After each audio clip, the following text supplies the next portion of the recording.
listening to the Shared Security Podcast with Tom Eston and Scott Wright, exploring the trust you put in people, apps, and technology. This is your Shared Security Weekly Blaze for September 17th, 2018, with your host, Tom Eston.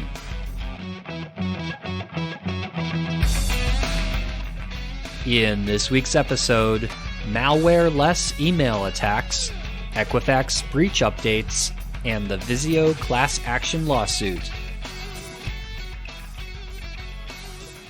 Silent Pocket is a proud sponsor of the Shared Security Podcast. Silent Pocket offers a patented Faraday cage product line of phone cases, wallets, and bags that can block all wireless signals, which will make your devices instantly untrackable, unhackable, and undetectable. Use discount code SHAREDSECURITY to receive 15% off of your order. Visit silent-pocket.com to take advantage of this exclusive offer.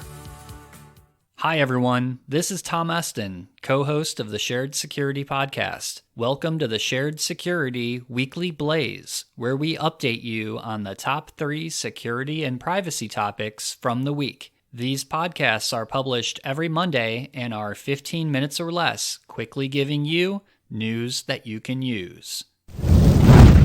Security vendor FireEye released research this past week which shows that 90% of the 500 million emails blocked through their product in the first half of 2018 were found to be malware-less, meaning there were no malicious attachments or other code within the email itself that would attempt to compromise victims. Phishing actually made up 81% of what are considered malware-less attacks. Malware-less attacks also use impersonation of a trusted sender or company and include intimidation, links to malicious sites, and sometimes forged requests. Other interesting data points include malware-based attacks were more common on Mondays and Wednesdays, and that malware-less attacks were more likely to occur on Thursdays. Data from the report also notes that phishing attacks will continue to rise. Just for a minute, let's forget about the day of the week that attacks like these are most likely to occur and focus on what you should do if you do receive a malware or malware-less email in your inbox. As we all know, social engineering techniques are often used to convince you to click a link or submit sensitive information to the attacker. In fact, we just released episode 80 of our monthly show with social engineering expert Chris Hadnagy, in which we talked to him about the different types of social engineering techniques used in phishing and many other types of attacks. It was great having Chris on the show, so definitely give this episode a listen. Emails using social engineering techniques are one of the most popular ways to target victims because email is still one of the primary means of communication that we all use, especially in the business world. While many businesses typically have some type of security product to screen emails for potential attacks, it won't help in situations with personal email or when these products don't work as expected. Your first line of defense is to think before you click. This means for any suspicious email, take a step back for 30 seconds, read the email carefully, and look for clues that indicate the email might be a phishing attack. Check out our show notes for a great guide put together by Tripwire on the 6 most common phishing attacks and how to protect against them.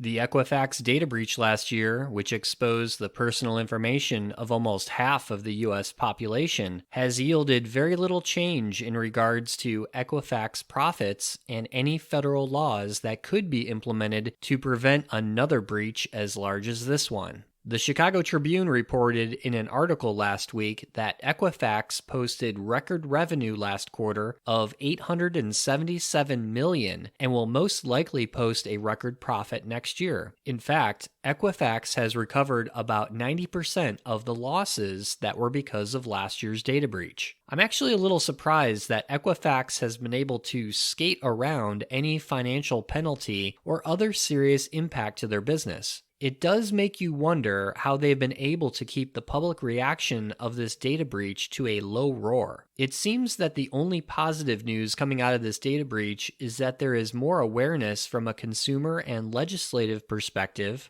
as well as a pending class action lawsuit that is still in the early stages of development. One small but recent win for consumers is that President Trump signed a bill into law this past May, which states that consumers can freeze their credit for free this week beginning on September 21st. This new law will remove the $5 to $10 fee that was imposed by the various credit agencies when freezing your credit. Freezing your credit is highly recommended, so check our show notes for a link to our previous episode on how to go about freezing your credit.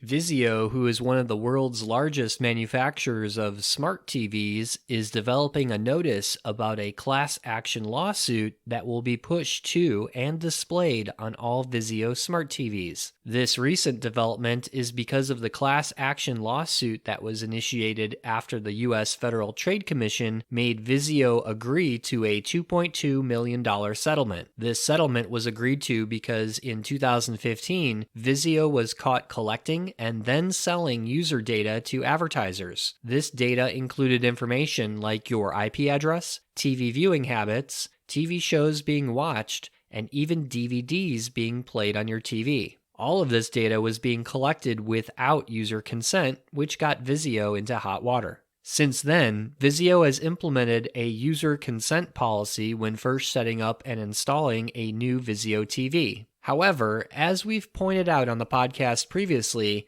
TV manufacturers oftentimes require users to consent to allow viewing habits to be collected, or any smart TV features, like using Netflix and other streaming apps, are disabled.